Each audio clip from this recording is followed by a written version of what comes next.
আসন্ন ত্রয়োদশ জাতীয় সংসদ নির্বাচনের প্রার্থীদের মনোনয়নপত্র যাচাই বাছাইয়ের তুচ্ছ বিষয় ধরে প্রার্থিতা বাতিল করা হচ্ছে বলে অভিযোগ করেছেন বাংলাদেশ জামায়াত ইসলামীর সেক্রেটারি জেনারেল অধ্যাপক মিয়া গোলাম পরোয়ার।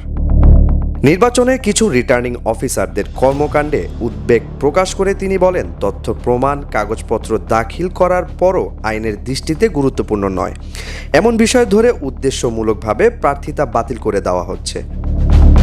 রোববার সংবাদ মাধ্যমে পাঠানো এক বিবৃতিতে এসব কথা বলেন জামায়াতের সেক্রেটারি জেনারেল অধ্যাপক মিয়া গোলাম পরোয়ার। তিনি বলেন, সারা দেশে ত্রয়োদশ জাতীয় সংসদ নির্বাচনে বিভিন্ন আসনে মনোনয়নপত্র দাখিল করার পর এমপি পদপ্রার্থীদের মনোনয়নপত্র যাচাই বাছাইয়ের কাজ চলছে।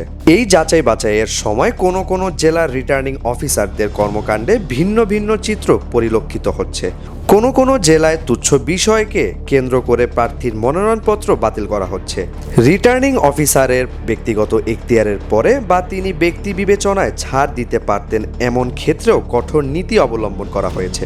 কোনো কোনো ক্ষেত্রে উদ্দেশ্যমূলকভাবে রিটার্নিং অফিসারদের বাড়াবাড়ির কারণে অনেক যোগ্য প্রার্থীর প্রার্থিতা বাতিল করা হয়েছে। প্রদত্ত তথ্য প্রমাণ কাগজপত্র দাখিল করার পরও উদ্দেশ্যমূলকভাবে প্রার্থিতা বাতিল করে দেওয়া মোটেও সমীচীন হয়নি। অপ্রয়োজনীয় ও অহেতুক কিছু বিষয় যা আইনের দৃষ্টিতে গুরুত্বপূর্ণ নয় এমন বিষয় ধরে প্রার্থিতা বাতিল করা হয়েছে। তিনি আরও বলেন, এরকম চলতে থাকলে আগামী জাতীয় সংসদ নির্বাচন কিভাবে অবাধ, নিরপেক্ষ ও স্বচ্ছ হবে তা দেশবাসীর কাছে বড় প্রশ্ন।